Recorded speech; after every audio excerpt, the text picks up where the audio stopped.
Open your eyes.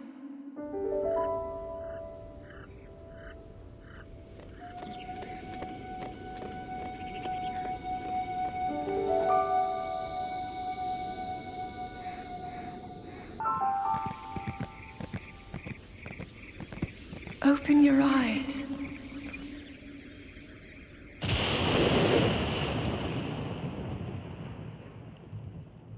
Wake up, Link.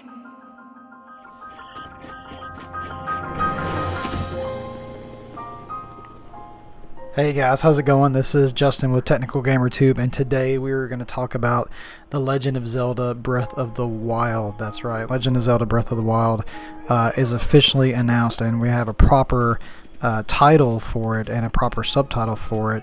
I kind of wanted to just talk about the game for a little bit because it's such a big difference from the usual Legend of Zelda games.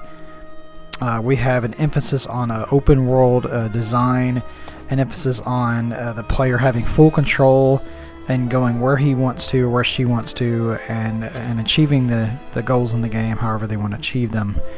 And this is a lot of influence from other series like Skyrim and Oblivion, along with a little bit of influence from Dark Souls as well, or even Darksiders, and we'll get to that in a minute. But the game world is supposed to be huge. Actually, it's supposed to be about 12 times the size of the world in The Legend of Zelda Twilight Princess. So that is a big world. So massive. And there's some really cool stuff we saw in some of the gameplay as far as getting around. We see Link riding horseback and calming wild horses and then claiming them as his own and riding that. He can pretty much climb anything and everything now.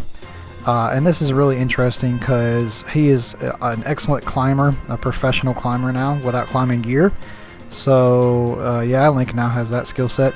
I do wonder if he's going to get some climbing gear at some point, or if he can just climb anything all of a sudden, just from the beginning. He can also jump and ride a glider down from high heights, like jumping off a cliff. We see him riding down on a glider. So that's kind of new. That's pretty cool. And also we see him sledding on his shield, so just jumping on his shield and sliding down hills. So yeah, there's that, which is something I would have never thought would be in a Zelda game, but there it is. And another big difference is the way this game handles loot and treasure. So now loot and treasure is dealt out in a more free way. There's a lot more treasure to be found in this game. It's very prolific. You can find swords and shields and bows and arrows and gear all over the place, from random treasure just laid about to defeating normal enemies and taking their weapons. So it's all over the place, and it's very varied, which is great. I like this aspect a lot, that you can just pick up a weapon and all of a sudden you can vary your gameplay. And when you do pick up the weapon, you get a brief description about the item, which is very Dark Souls. It's kind of an abstract description, detailing the item and maybe giving you a little bit of history about the world, but not delving in too much. Link can now sneak. There's a stealth element to the game. There's actually even a sound wave meter on the HUD of the game that you can see, where when Link doesn't move, it's just a flat line, and then when he runs, the line is just all over the place.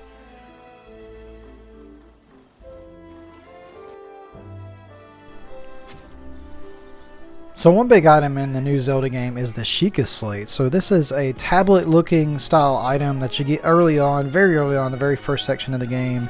And it's pretty much an extension of the Wii U gamepad here in the world. But you're going to use it throughout your entire adventure for several things. You're going to be able to use it to open doorways. You'll be able to use it to kind of view the world map and zoom in on far off distances, kind of like in a viewfinder, binocular style effect. You'll also be able to place markers throughout the world that will show up in the world and also on the map to kind of get an idea of where you want to go or where you've been. And you're also going to gain new abilities with the Chicest Slate through runes, and you're going to get these generally by completing trials in the game, and we'll talk about that in just a moment. But when you get new runes like the Magnesis rune, you can manipulate objects, any metal object, and just kind of freely just pick them up and throw them around. So a very multifaceted item in this new Zelda game, and something you're going to be coming back to again and again and again. And I think it's pretty cool.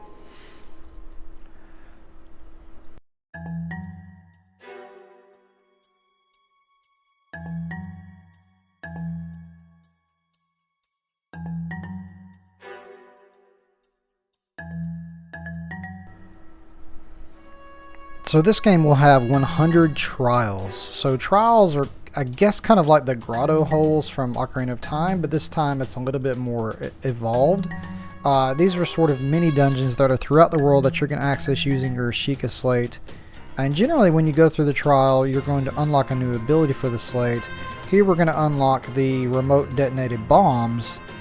And after going through the trial, we're going to reach a sage, and he's going to help us out in defeating the evil that's befell Hyrule here and give us a spirit orb. So the spirit orbs, we're going to, in the actual full game, you trade in NPCs for items, for like the sailcloth, for instance, that Link has, we see here in the demo. But in the actual game, you won't just automatically have the sailcloth. You have to unlock that by collecting spirit orbs and getting them from the old man, or getting the sailcloth rather from the old man.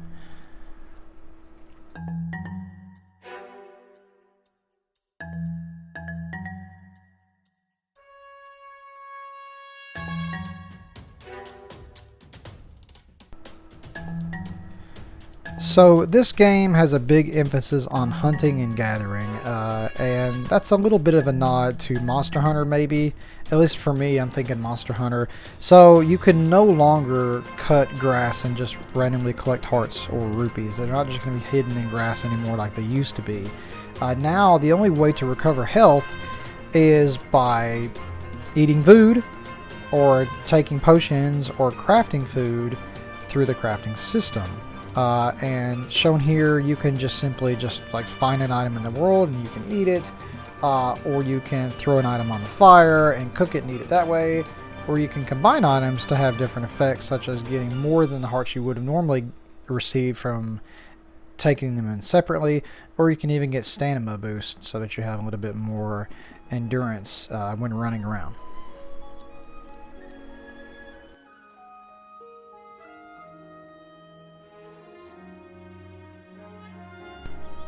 So another new system in this Zelda game is the temperature system, and there's actually a temperature gauge on the bottom right corner of the screen just above that sneak gauge.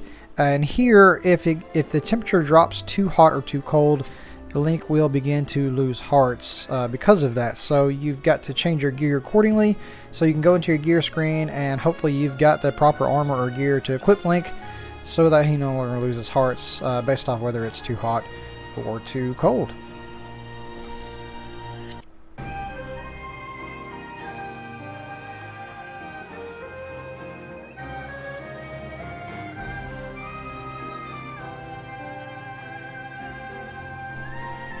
So a new enemy in this Zelda game is the Guardian enemy, which is awesome. When we saw it at the trailer, in the E3 2014 trailer, so they're here again, and this fight here is just super cool.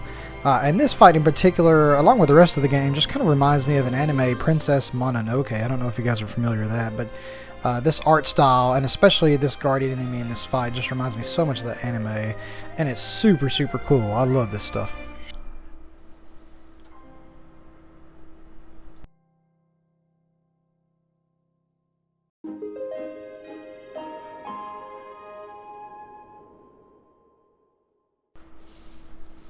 So in a big nod to the original Legend of Zelda, this part of the video, the Nintendo Treehouse guys were talking about how it has this connection with the original game for a couple reasons. One, because it's this open world, open-ended gameplay like the original game, where you could sort of play the game in different ways. You could tackle different dungeons in different orders, you could get different items in different ways, you could just completely skip certain items.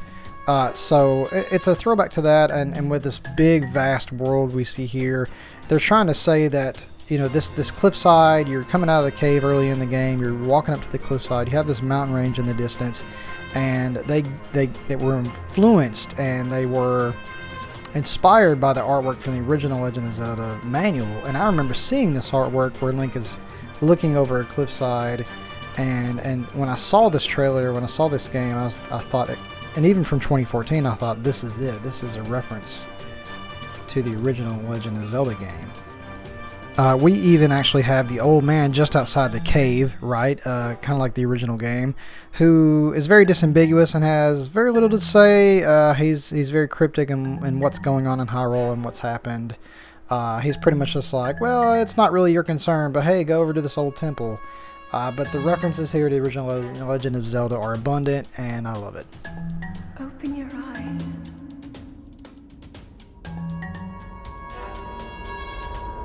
Open your eyes. Wake up, Link.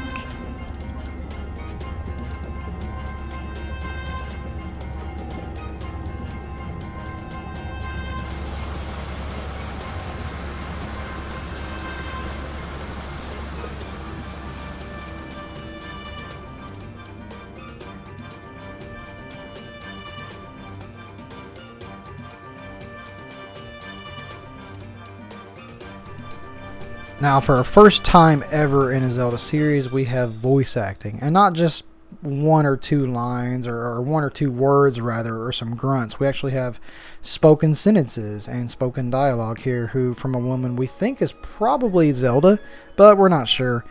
We hope to see more of that. I don't think that Nintendo is going to go so far as to offer full dialogue for every NPC, probably just the more important ones. And Link will still remain a silent protagonist, which I think is the best. So it starts. Link, you are the light. Our light. That must shine upon Hyrule once again. Now go.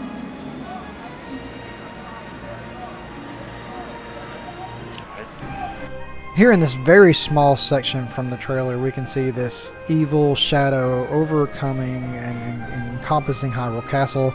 And we know from another part of the demo, when we talk to one of the sages from one of the trials, that this is Ganon. He says to you that he's pretty much here to help and is willing to help anybody who wants to try to overthrow the evil Ganon. So Ganon's back. And they are, of course, releasing Amiibo for the game. 3 brand new gorgeous Amiibo here in this quick showcase of some prototype Amiibo coming out next year when the game releases. We have Link on horseback in his new gear.